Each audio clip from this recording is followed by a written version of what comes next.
Here it was in the parched Arabian mountains that the faith known as Islam began over 1400 years ago.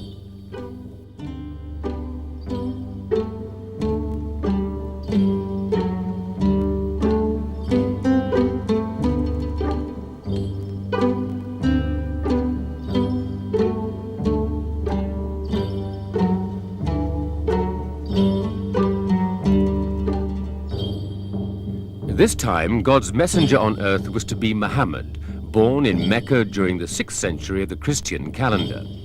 Sometime during his 40th year, while Muhammad was meditating in a cave on the slopes of Mount Hira in the Meccan Valley, the angel Gabriel appeared to him with the first of God's messages, which were to be set down in the form of the Quran.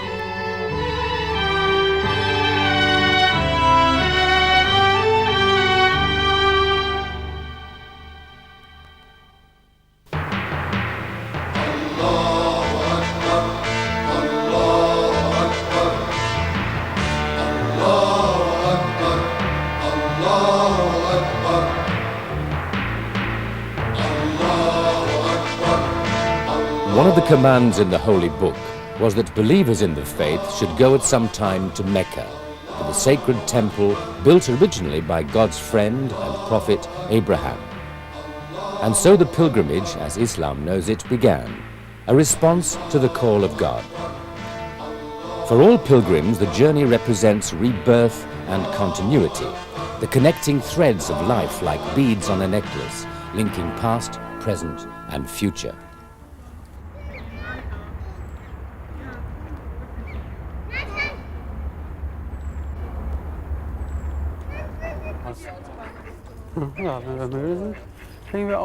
Wherever in the world the Muslims' pilgrimage to Mecca begins, and no matter how difficult, it's the sacred duty of the faithful to attempt the journey once in a lifetime. Joachim Christian Wenzel, now Abdul Hafith, and his wife Kareba, formerly Catherine, will start from their home in a residential suburb of Düsseldorf, Germany, and with them will be the older two of their 4 young children. Each of the parents, he a German, she born in the north of England of Irish Roman Catholic stock, converted to Islam separately 10 years ago, before they met, married, and had a family. Both of them had traveled widely in the East before embracing the Islamic faith.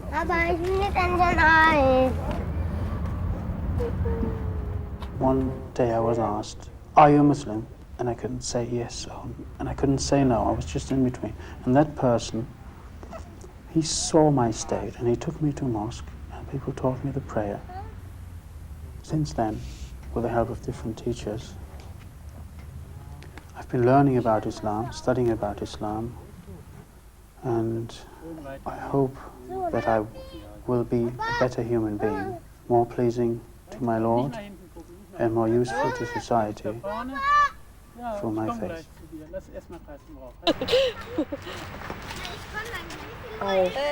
I think never been so happy in my whole life as I have been since I've been a Muslim. Although one has troubles, one has ups and downs, still I have really gained inner peace through my conversion to Islam. Abdul Hafith has made the Hajj or pilgrimage to Mecca before, and so has first-hand experience of its significance as a spiritual rebirth, thus strengthening his own faith.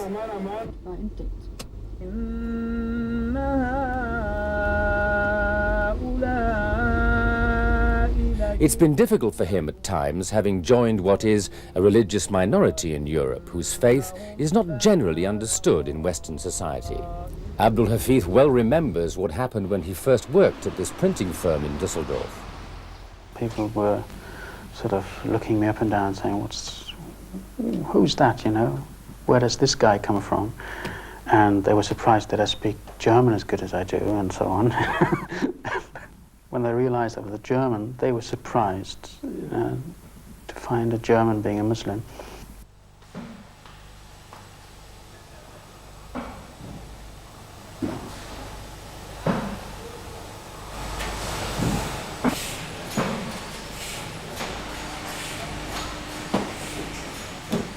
lot of people, once you get into dialogue with them, once you start talking to them, they realize that a lot of their questions that they have in their own lives are quite well answered in Islam.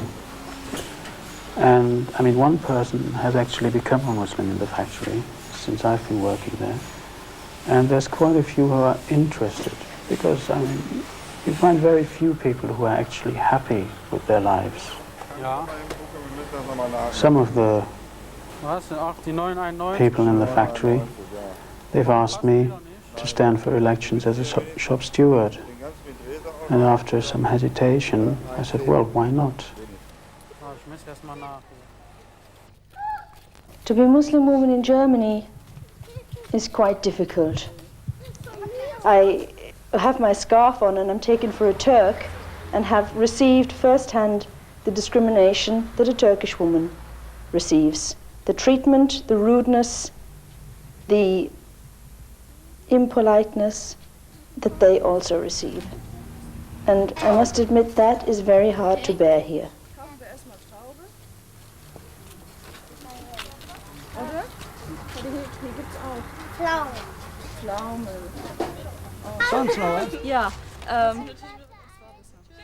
Apart from that, I must say that in Germany I've had very good experiences and very good fortune.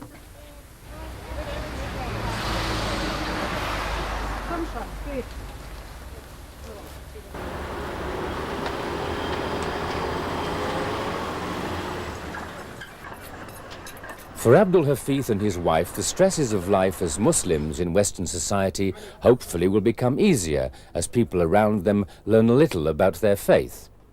At the mosque Abdul Hafith attends in Düsseldorf, the Imam has established over many years that politics should not be part of their religious lives. They are a community whose interest should be in unity and fellowship and improving themselves according to their faith.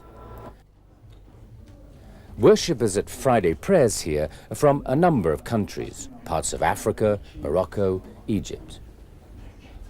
Abdul Hafith has spent the best part of a decade trying to understand the complexities of a faith into which his brothers here were born, its rites and rituals and holy commands to be obeyed without question.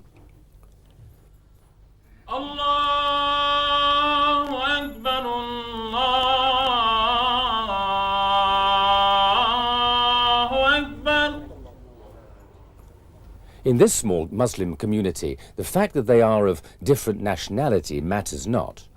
Each and every one shares a common bond with his brother, based on a belief that they are linked together by way of an eternal chain created by the Lord. Therefore, they are all part of the oneness of God. Connection with the past, continuity, and the unity of all things in creation are what Islam is all about.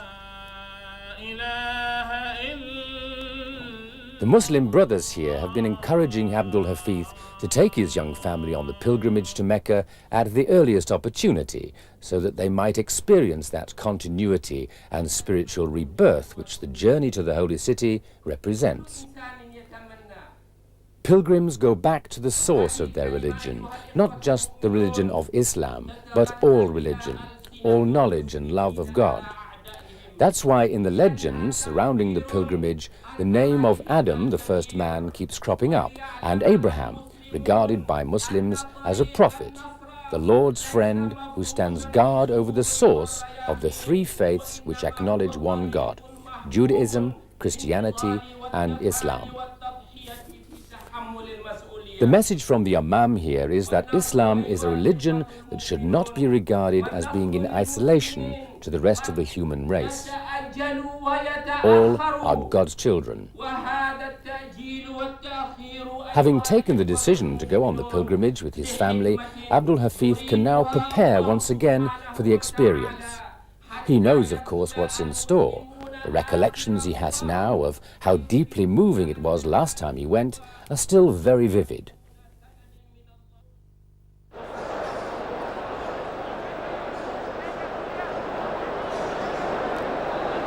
The Hajj puts life into perspective for me. I feel that I'm nothing, that I'm a drop in the sea of humanity, that I'm an atom in the creation of this universe, the good attributes, good sides, like patience, humility, I hope have increased a little bit through this experience. And anger and uncontrolled behavior have become a bit less. The pilgrim who has made the long journey, who has performed the Hajj and the God-given rites, is freed from the past. Not just forgiven old sins, but freed. He has no need to say, if only I had done this, if only I had done that. He can go forth unencumbered.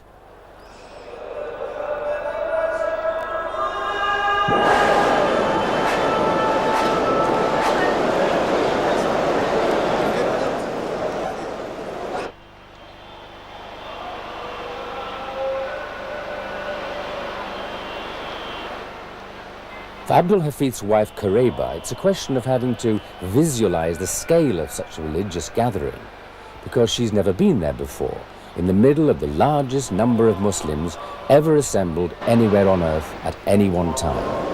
But she feels it's going to be awe-inspiring. It's like the moment of truth, actually, because this is the point where you go on and only Allah knows if you will come back again, actually. First I didn't want to go because I hadn't planned it. People sort of encouraged me.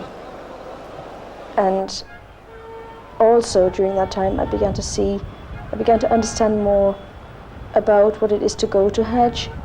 Firstly, it's not our decision. We think we decide things, but we can't decide anything, actually. And I saw that so clearly in my case, because I never would have decided to go to Hajj under the circumstances at the moment, with the children so small. I wanted to go later, but I began to understand that when God wants you to go to Hajj and He makes the order for you to go to Hajj, you have to go. You have to go anyway once in your life, and He decides when that will be.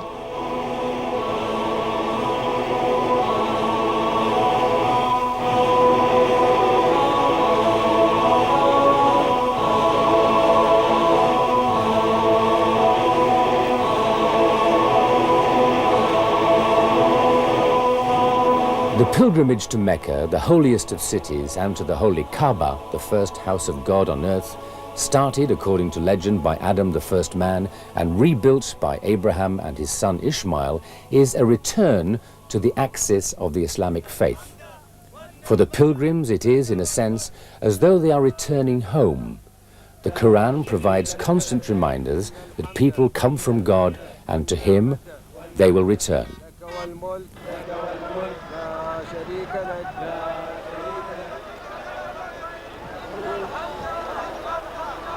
الحمد لله رب العالمين الرحمن الرحيم مالك يوم الدين إياك نعبد وإياك نستعين اهدنا الصراط المستقيم صراط الذين أنعمت عليهم غير المغضوب عليهم ولا الضالين.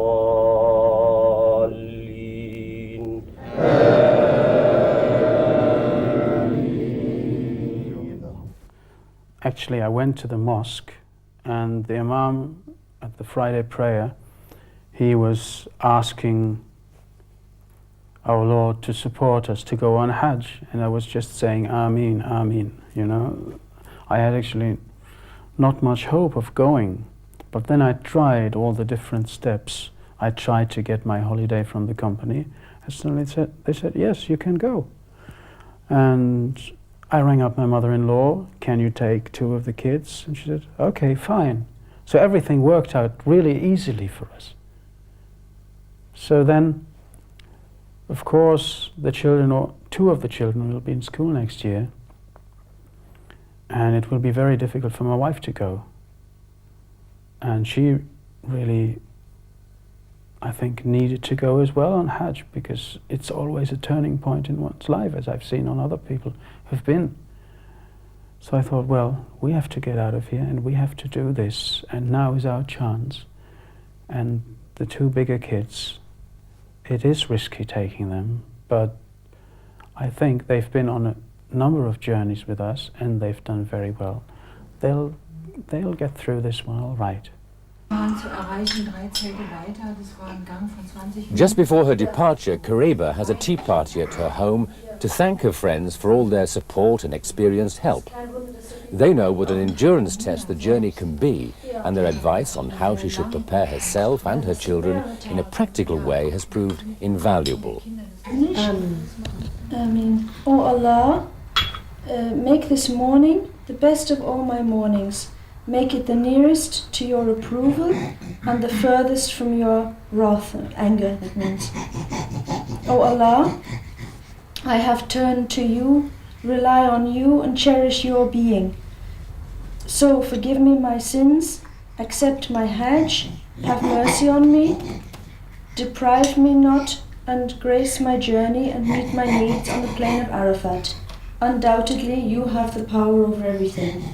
Das fand ich so schön. Vielleicht möchtet ihr das Bild sehen von Arafat. Da sind die Zelte, da hat man ein bisschen so ja.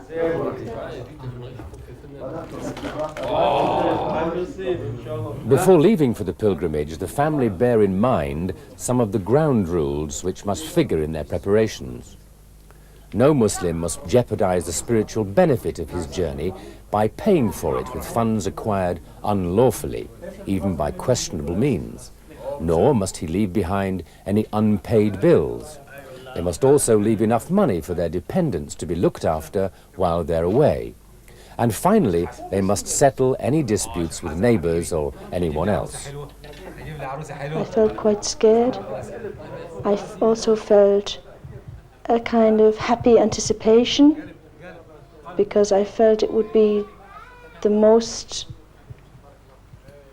near meeting that I would have to Allah here on the earth. Mohammed, so isst man nicht Melone. Ehrlich nicht.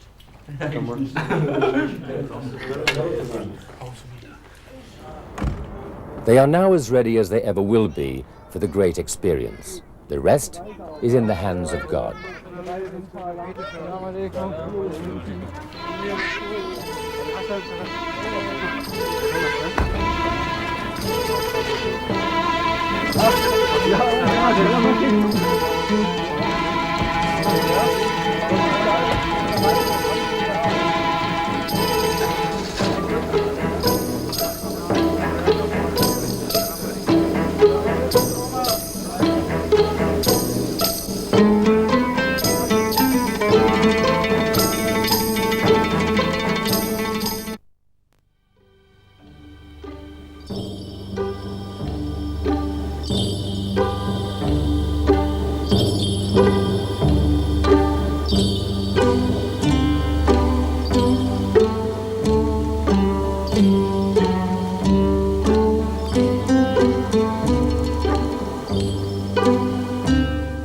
For most pilgrims arriving in Saudi Arabia for the Hajj, Jeddah is the gateway to the holy city of Mecca, some 45 miles east of here. Abdul Hafith and his family, having arrived in Jeddah by plane, rented a taxi for the first leg of their journey in Saudi Arabia. It's going to take them a couple of days to acclimatize themselves. The heat at this time of year is about 35 to 40 degrees. Especially for the children and their mother, as with all Muslims who've never been here before, it will be the journey of a lifetime.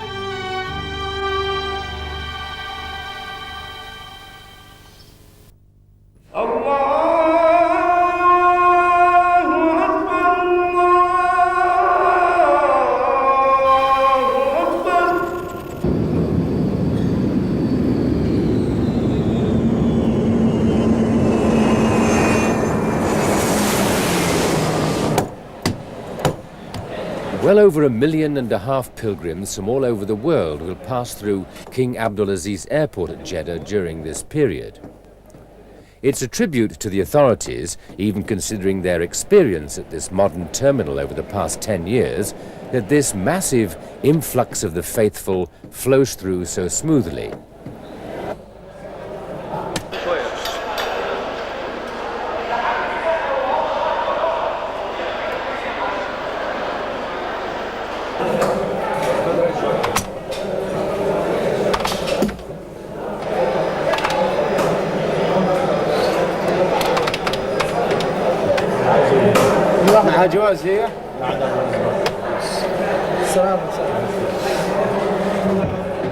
By sea and over land, the pilgrims arrive for the biggest Muslim gathering anywhere on earth. The government mobilizes all its considerable resources in terms of healthcare, hygiene, public transport and communications. Free food and clean water are also part of the pilgrimage package these days. Many of the pilgrims are peasants who may have devoted their life savings to the journey, but whether their background is poor or wealthy, en route for Mecca, they are all joined in a common bond of devout servitude to God and obedience to the words of the Prophet Muhammad.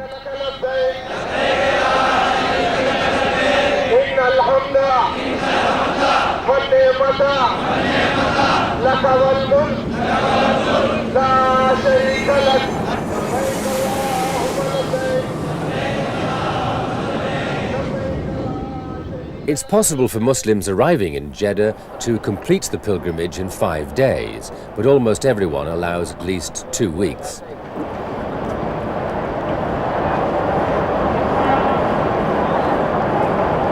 The numbers wishing to perform the Hajj have increased dramatically each year, with the result that the government would now prefer Muslims to limit the pilgrimages they're prepared to make, even though the Islamic-style airport at Jeddah has been designed to handle 3.5 million pilgrims by the year 2000.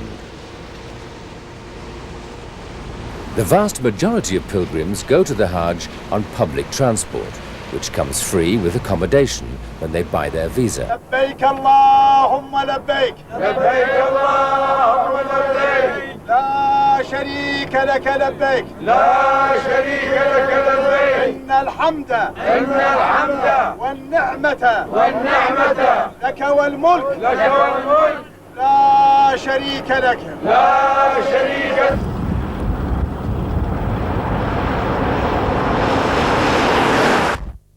Abdul Hafid's family are making a detour in their car to the second of the holy cities, Medina, some 400 miles north of Jeddah.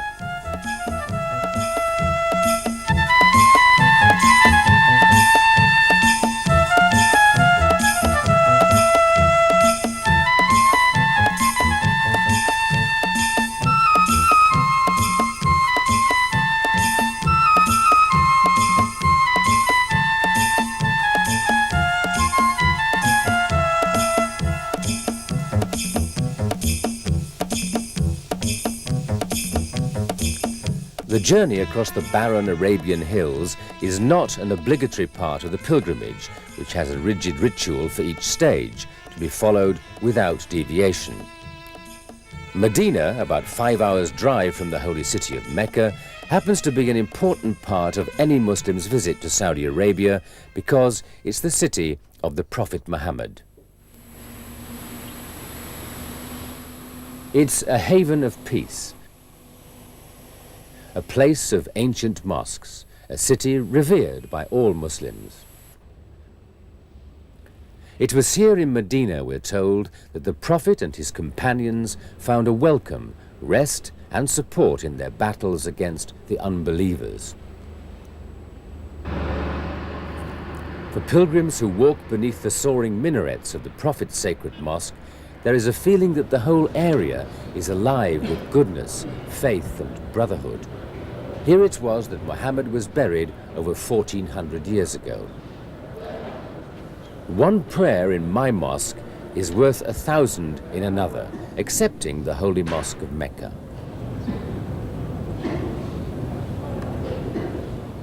This lamp is found in houses where Allah is glorified and His name remembered. In them, He is praised morning and evening by men whom neither merchandise nor sale beguiles from the remembrance of Allah and constancy in prayer and helping the poor. Men who fear a day when hearts and eyes will be transformed, that Allah may reward them for the best of their deeds and add even more out of His grace. For Allah provides for whom He will, without measure.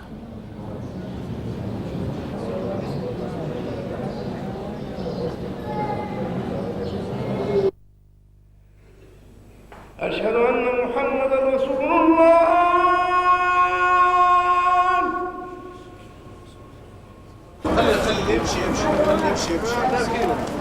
Because men pray separately in mosques, Abdul Hafith and his son visit the sacred shrine without the rest of the family. Abdul Hafith follows time-honored tradition and enters the mosque right foot first, young Muhammad trying to follow in his father's steps.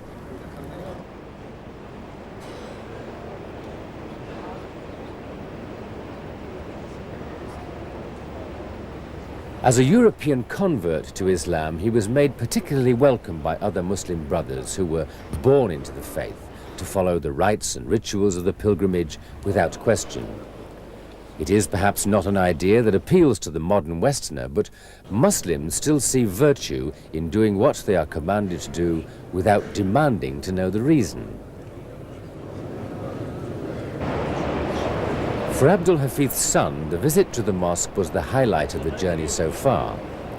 He'd been told about its religious importance and knew something of what to expect, but that's not quite the same as actually experiencing the event. It was the first time he'd been in the middle of such a large crowd of people.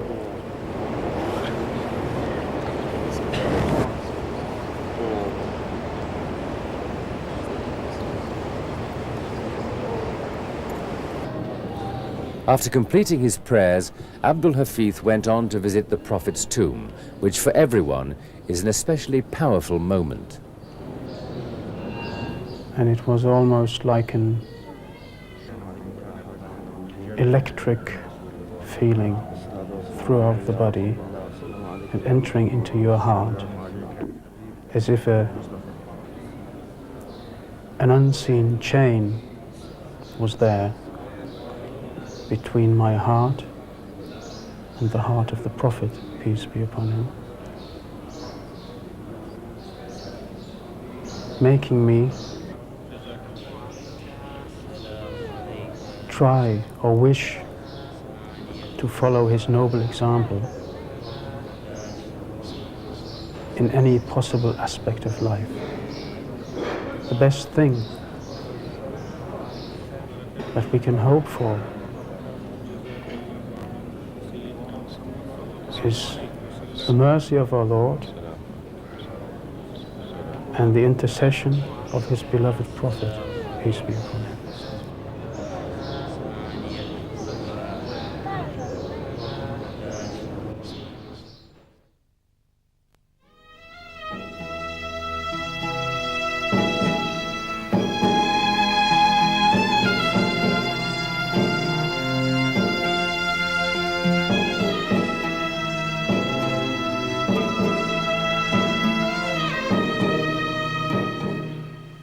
The family had to change to another vehicle because their limousine broke down, something which used to happen with monotonous regularity before Saudi Arabia acquired its oil money to build new roads.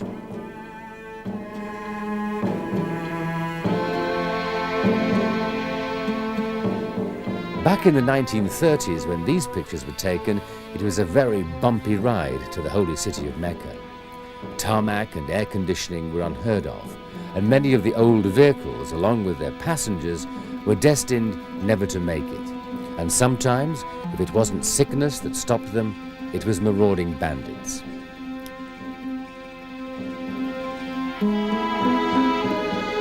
Many of the camel trains in those days had been trekking for weeks in order to reach Mecca in time for the Hajj. Some who'd come from far distant lands had been in the saddle for months, or simply on foot during the hottest months of the Arabian calendar. Pilgrims today think of it as an endurance test, but half a century ago it was for many a life or death test of pure faith. If you were lucky, you might share a tent in which to shelter from the searing heat. By the grace of God, you might finally arrive in one piece at the holiest of cities, Mecca, where the Prophet Muhammad was born, and which houses the great mosque and the Kaaba, the first house of God on earth, we're told, built originally by Abraham and his son Ishmael, known in the Quranic as Ibrahim and Ismail.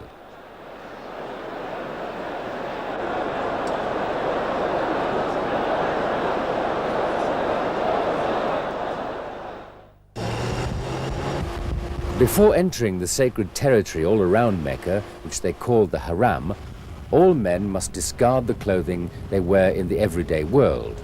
It's one of a number of assignments, or mikats as they're known, to be performed at specific times and places. Women can carry out the rituals of the pilgrimage in respectable clothing of any color.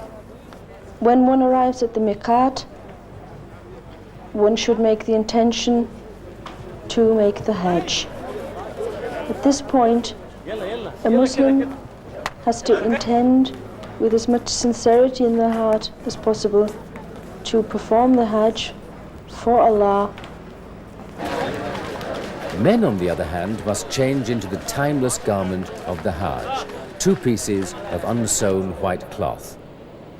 Thus robed, no one from now on can tell whether the pilgrim is a king in the world, a millionaire, or a pauper. Abdul Hafith, like the Muslim brothers of 1,000 years ago, now enters a state of consecration, or ihram. He must declare his intention of performing the pilgrimage strictly according to Quranic rites and rituals. During this period, he may not adorn himself with any jewelry or other decoration, nor may he involve himself in any dispute or have sexual relations. Before moving with his family onto holy ground, he must recite the pilgrimage psalm, the Talbiyah, which will be constantly repeated at every occurrence along the way, as it has been since time immemorial.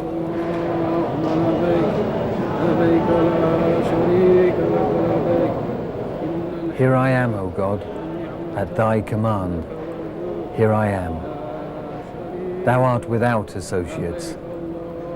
Thine are praise and grace and dominion. Thou art without associates. Here I am.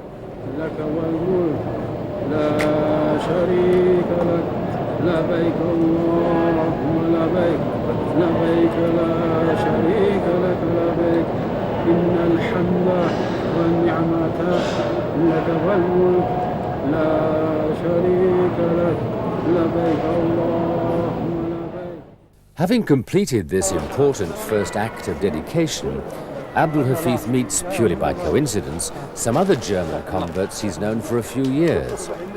In fact, he travelled to the Hajj with a few of them 2 years ago by bus. Apparently, it's no surprise to bump into old friends during the pilgrimage, despite the crowds. Later on, he met a Moroccan who works in the same company back in Germany.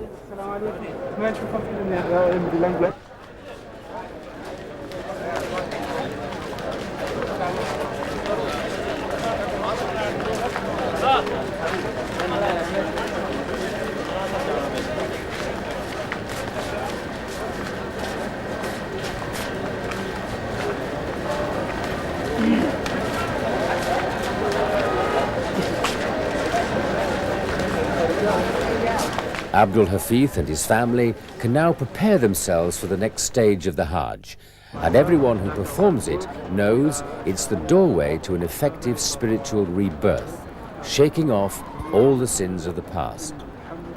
There is, of course, a lot to remember, not least of all the Talbiyah. Kareba hasn't quite learned it by heart, but in the days to come she'll hear it so often she'll soon be word perfect.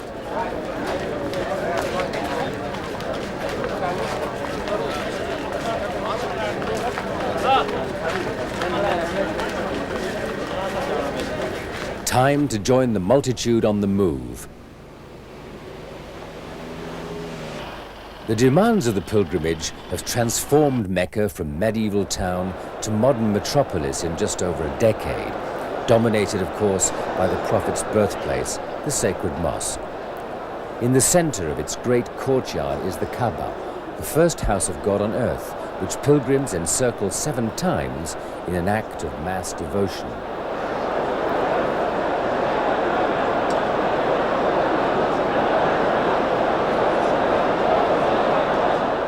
It's here where they drink the holy water, uncovered, we're told, by the angel Gabriel.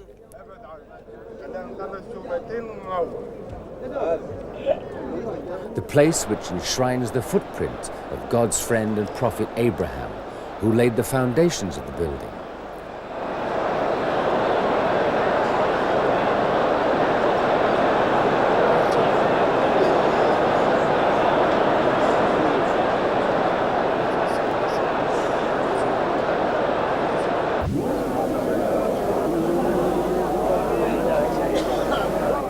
The Kaaba, Islam's most holy shrine, is the goal of every pilgrim, to which all Muslims turn to pray wherever they may be.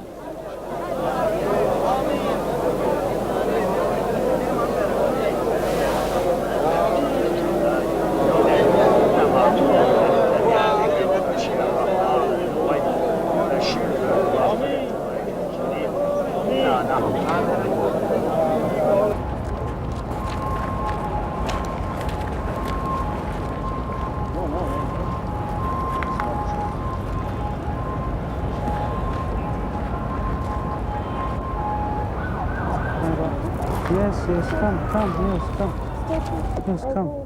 Yes, come, on this side. Abdul Hafith and his wife Kareba are no exceptions. It is the start of a great spiritual experience.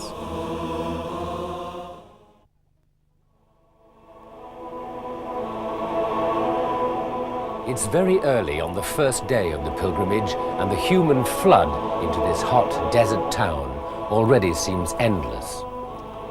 There will eventually be well over 1.5 million people.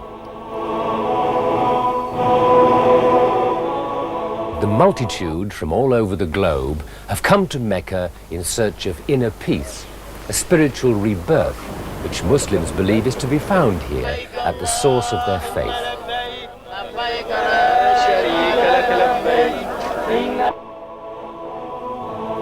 In a sense, all these people are returning home, being drawn as if by magnet to the center of their religion.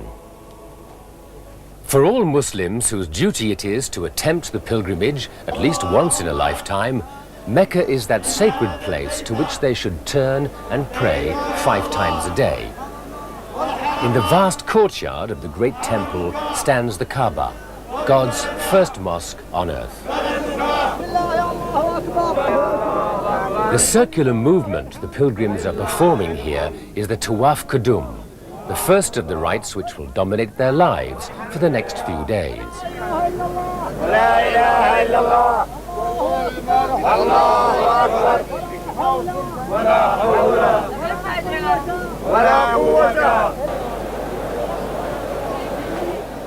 Legend has it that the Kaaba was built by Adam, the first man, and later rebuilt by Abraham and his son Ishmael.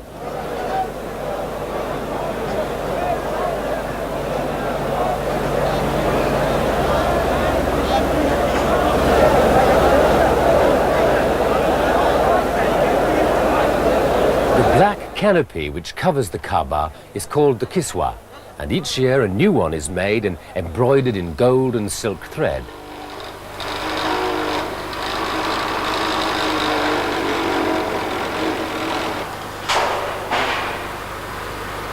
The skills involved in making the kiswa have been passed down from generation to generation.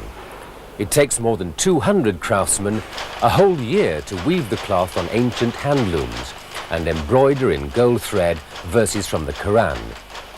The first cloths were made in Egypt and brought by camel train from Cairo. It took them 40 days to reach Mecca. Now there's this government workshop in the holy city.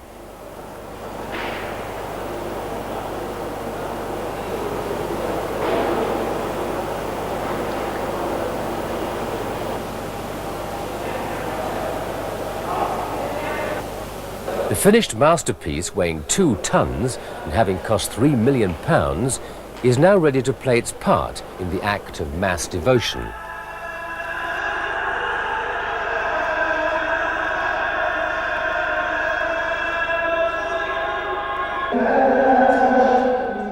It is about 3:30 a.m. when the first prayers of the day are heard, a good time to avoid the terrible heat later on. Muslim scholars say that all the rites during the pilgrimage should not be regarded as having been devised by human beings, as though they're part of some blind search for God.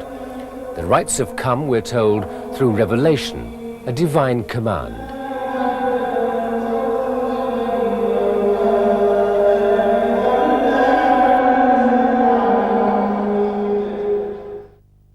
The pilgrims move on after their first day in Mecca to the bare plains of Arafat, roughly taking the route, we're told, the Prophet took on his farewell pilgrimage. It's about 10 miles from the holy city to Arafat.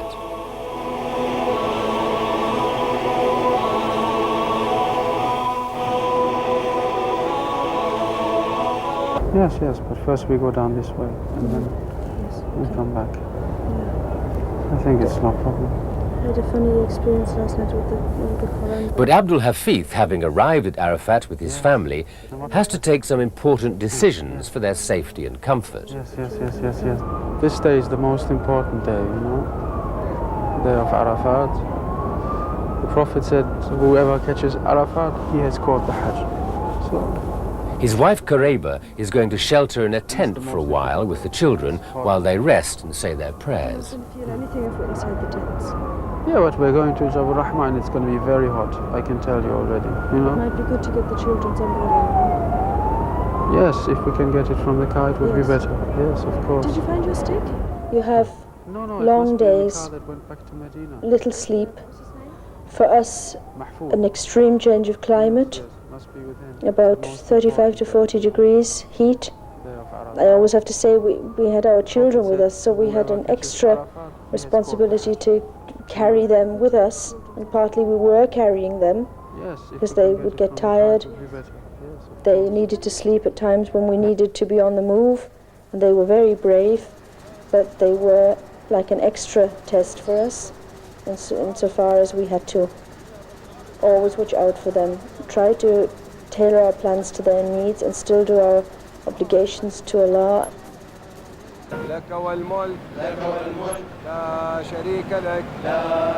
The pilgrims move on to say their prayers at midday in the Namira Mosque at Arafat.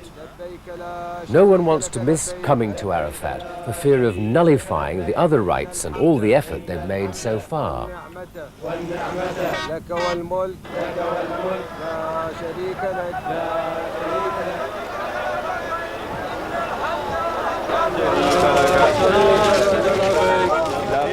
Like many thousands of others, Abdul Hafith sets out for the mosque on foot. He will collect his family later on for the next stage of the pilgrimage. Many people think of the pilgrimage primarily as a journey to Mecca, but to Muslims there is no better day in God's sight than the day of Arafat. It's laid down in the Quran that God has called them to this barren place in the desert to ask His forgiveness for their sins. Normally, this arid tract of land is virtually empty of people, but it's such a sacred place to Muslims. During the Hajj, they say the only real presence here is the presence of God. This rallying of men, women, and children, regardless of nationality, race, or social status, symbolizes the importance Islam attaches to the equality of all human beings in the eyes of the Lord. لبيك اللهم لبيك لبيك لا شريك لك لبيك إن الحمد والنعمة لك والملك لا شريك لك خد يا عم المنطق لبيك اللهم لبيك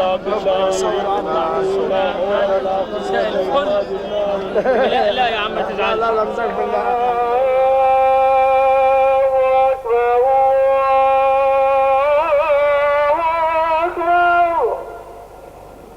Just before the pilgrimage, the plain of Arafat has been transformed into a city under canvas, stretched out like a white quilt to the mountains. When the Hajj is over, they will all vanish just as quickly as they came, the desert reclaiming the land.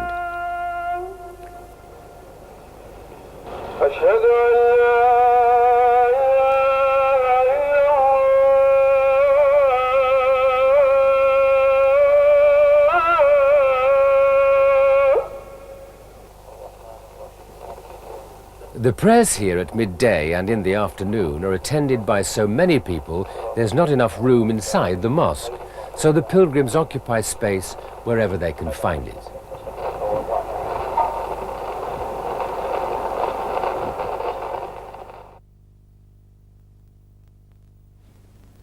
Allahu Akbar! Allahu Akbar! سمع الله لمن حمده ربنا ولك الحمد الله أكبر الله أكبر الله أكبر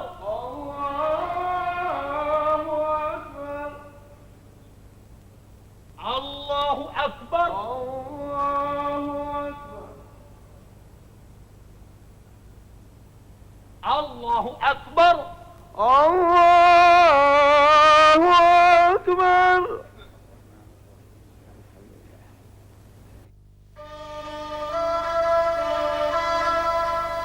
After prayers here, the more vigorous pilgrims will make their way to the point which gives all Muslims a powerful sense of their faith, the Mount of Mercy.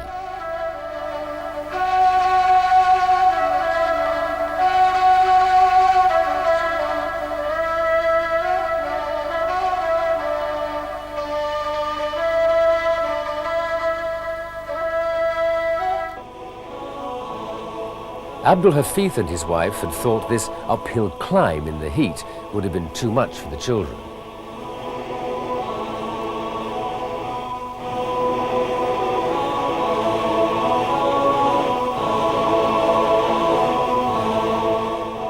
It was here on this mountain, some 200 feet high, that the Prophet Muhammad preached his last sermon in 632 of the Christian era. This is known as the wuguf, or the standing on Arafat, and indeed many will stand with their hands outstretched in prayer, though no one's obliged to do so. It's a time for deep meditation. It is a time when pilgrims believe they stand before their Creator. It is, as it were, the apocalypse.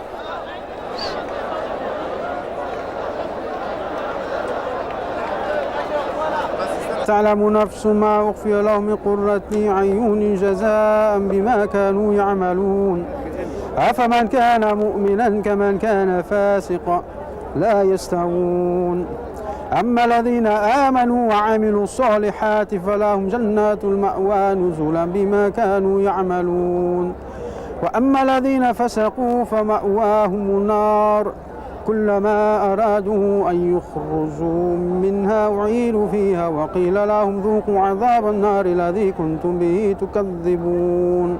ذلك وتجعل خير عمري آخره وخير عملي خواتمه وخير أيامي يوم لقائك يا رب العالمين.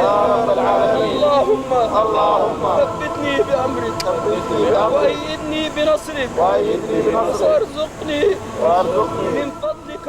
As the sun sets on evening prayers here and wherever they're being said in Arafat, it's a time for the great descent or ifada. The word in Arabic calls up the image of a great river springing directly from heaven, a celestial ocean which is overflowing into this world and spreading its blessings over the surrounding land. The pilgrims themselves, in their vast numbers, are now the bearers of these blessings.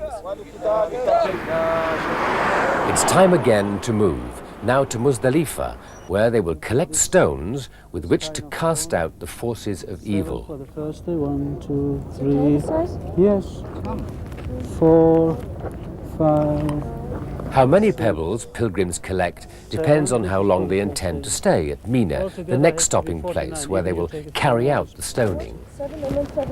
Yes. Oh, then I think I have 49 now, so I just take 2 more, inshallah. Oh, this one's too small. And we'll be finished.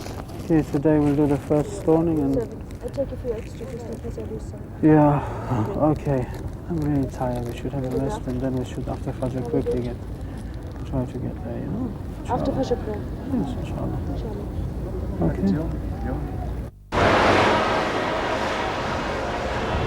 Mina is a tiny and normally uncrowded town tucked between 2 ranges of rocky mountains. But they've had to build enormous walkways to cope with the human deluge during the Hajj. In the center of Mina, there are 3 large pillars. They represent Satan and lesser devils, who are said to have tempted Abraham on this very site to disobey God's order to sacrifice his son, Ishmael. Abraham gathered a handful of pebbles and cast 7 of them at the face of the tempter, who promptly ran away. In effect, by throwing their stones at each of the pillars, the pilgrims believe they're also preparing themselves against temptation when they resume their everyday lives.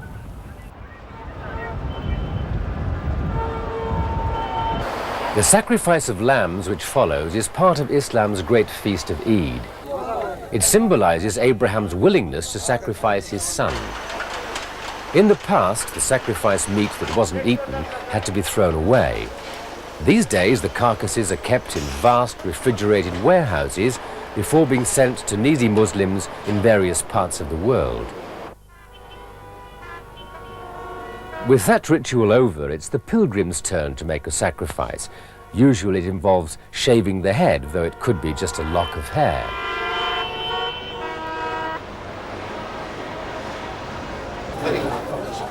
It's an act which, as with the animals, is done in memory of Abraham's sacrifice of a ram in place of his son Ishmael, and a reminder of the divine mercy that made that substitution possible.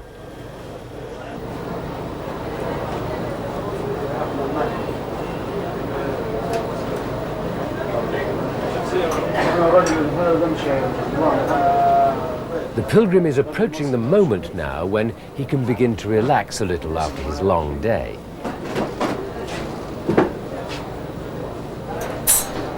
Now the pilgrims are no longer required to be in a state of consecration. They can wash and change into brighter clothes. There's usually a big rush for the avenues of phone boxes the Saudi government lays on, so the pilgrims can phone relatives or friends to say they're about to celebrate the feast of Eid. That means about 5 million calls in one day.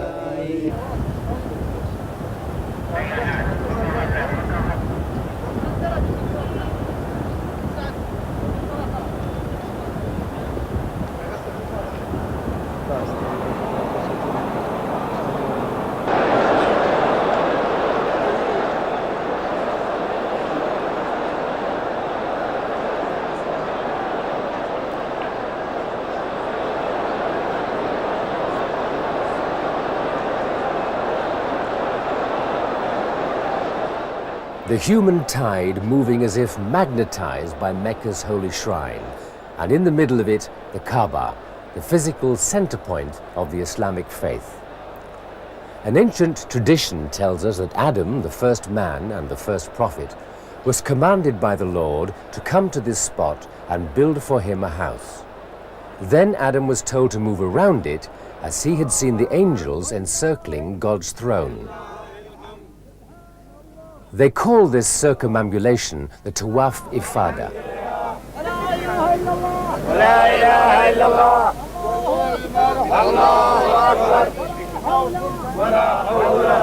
The Muslim believes in one God, the same God as acknowledged by Judaism and Christianity. And the Prophet Muhammad, born here in Mecca, was the last of the messengers chosen for mankind's guidance. Therefore, his revelations, as set down in the Quran, are the words of God, unaltered and unalterable. And so Muslims believe these rites and rituals of the pilgrimage are by divine command. Whatever their race or nationality, those who come here for spiritual rebirth are one in the same brotherhood.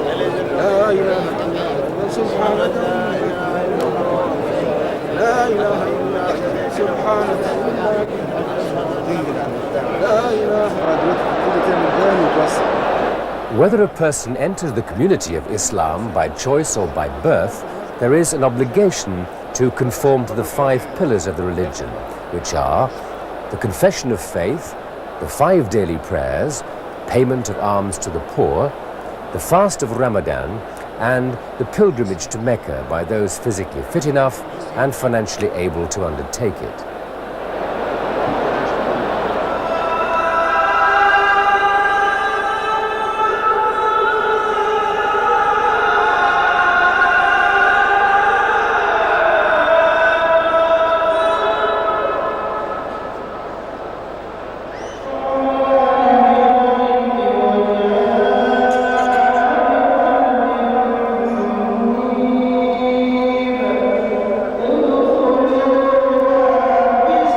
With the faithful of these days coming from so many different cultures, the pilgrimage serves as a reminder that Islam is a world religion, comprising 1/4 of the Earth's population. And whatever may be the appearances in some Middle Eastern countries, there is no ecclesiastical hierarchy in Islam, no ultimate doctrinal authority other than the Quran.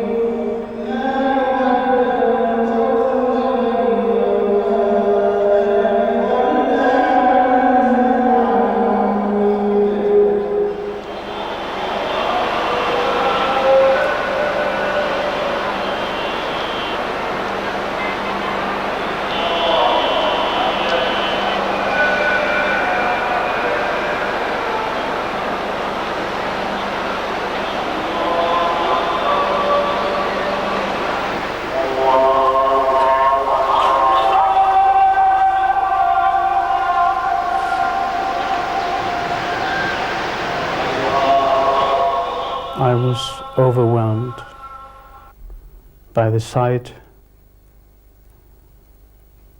of the Kaaba itself and the huge amount of God's servants which were circumambulating and walking around, sitting, praying inside of the Holy Mosque. And it was an atmosphere which I can only describe as majestic. It was an atmosphere of being at the center,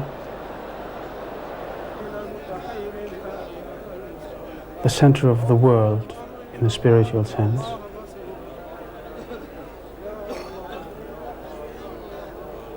And a place where nothing counts but the greatness of the Creator, where the individual disappears in a sea, in an ocean of humanity worshipping their Lord.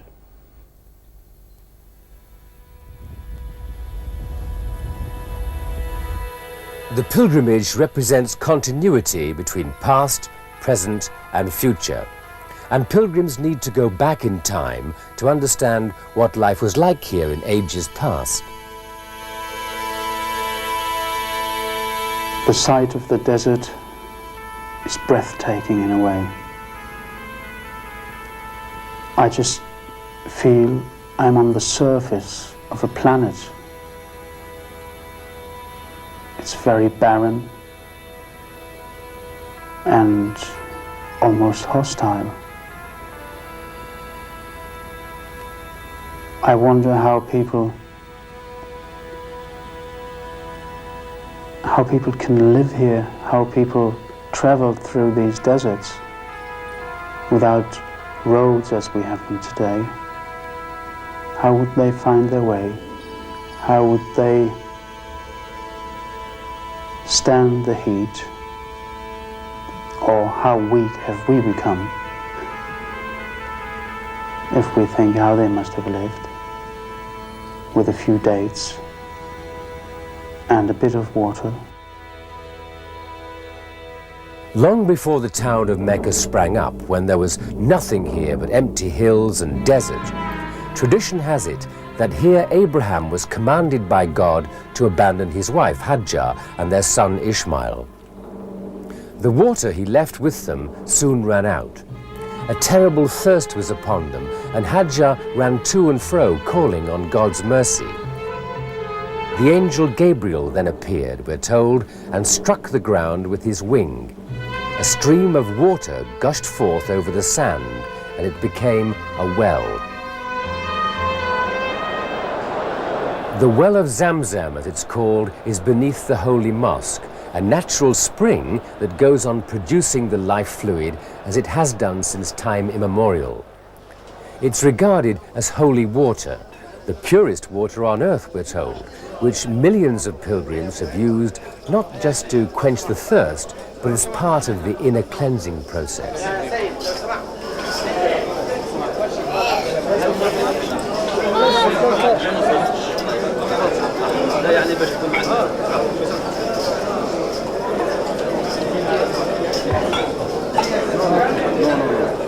This is the water of the Well of Zamzam, from which millions and millions and billions of Muslims have drunk, and which first quenched the thirst of Prophet Ismail, peace be upon him, and his mother Hagar, the wife of Ibrahim alayhi salam.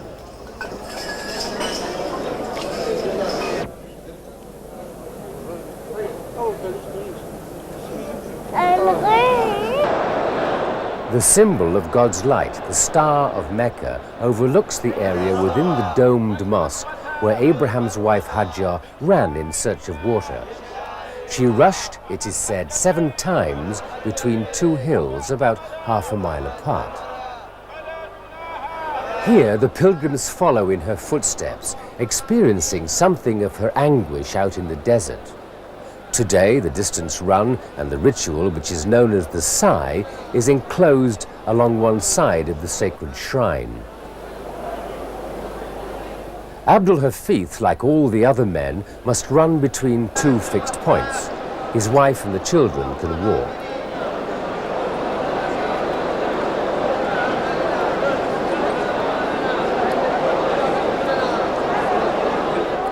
In the Quran, it states that God's ageless command to Abraham was that he proclaim unto mankind the pilgrimage. It says in the scriptures, "They will come unto thee on foot and on every lean camel. They will come from every deep ravine." And so it has been.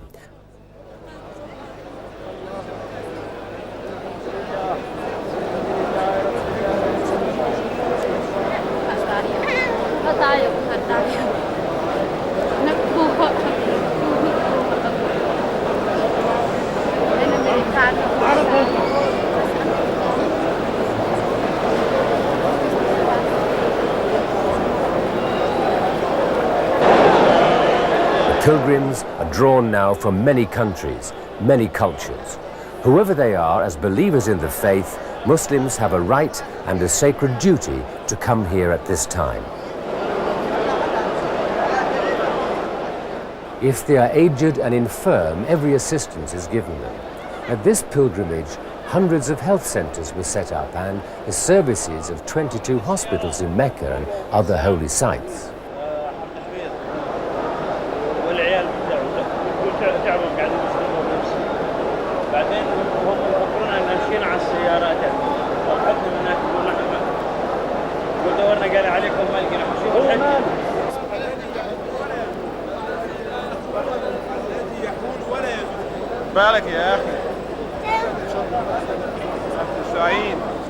So the sa'i, in the beginning, I try to remember how it must have been for Hajj and the son Ismail running between those two hills, looking for water in the desert and asking their Lord to rescue them. The last of the rituals in the Hajj is at Mina, on the outskirts of Mecca, where for the second time during the pilgrimage, their actions are intended to symbolize the triumph of good over evil. It commemorates the occasion when, according to tradition, Abraham was tempted by Satan to disobey God's command to sacrifice his son Ishmael. Abraham threw 7 stones at the devil, who then ran away. Stoning the Jamarat is the only really dangerous rituals in Hajj, because you have such an amount of people and they get so emotional about stoning Satan, stoning Shaitan, the evil one. And also one tries to see at that point all the bad attributes in oneself and tries to get rid of them in the moment that one throws the stones. All the rites and rituals of the Hajj are over now. It's time for the pilgrims to carry back home with them the spiritual reawakening this journey represents.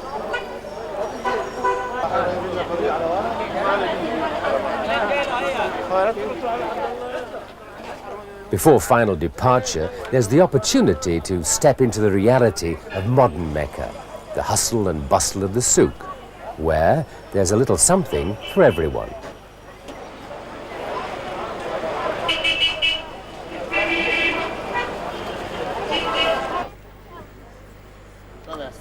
For our family from Germany, it's been the richest of life's experiences. And as Europeans, they felt they were accepted by those Muslims they met who were born into the faith. They loved the children. The other pilgrims found them beautiful and lovely. They were very astonished to see such small blonde children there, but they reacted very nicely to the children, and they called them Hajj Muhammad and Hajj Naima with great respect.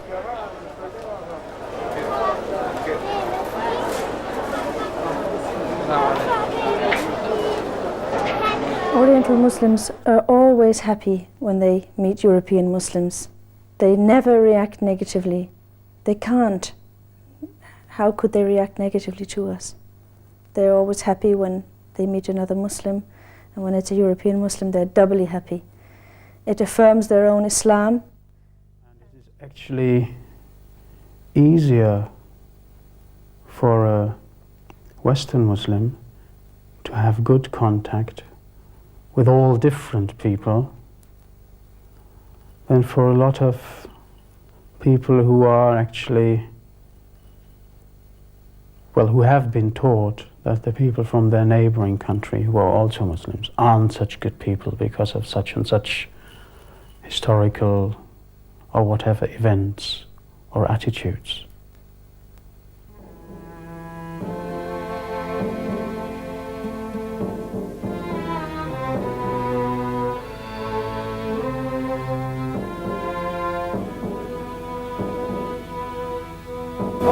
نبوي ومخرجين ماشي وابدا اوسع.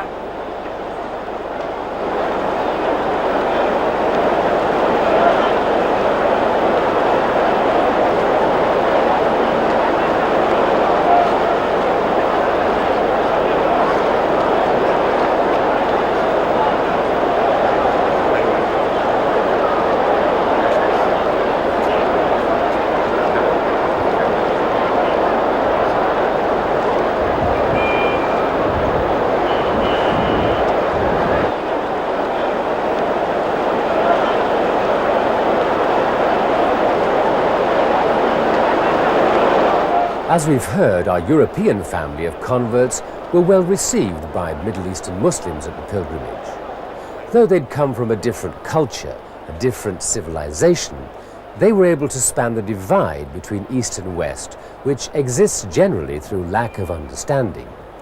Their religious conviction has helped them closer to understanding a different world. For all the guests of God we now see leaving the holy city, there are the messages of the pilgrimage, peace and understanding, not just amongst Muslims, but in the wider brotherhood of mankind.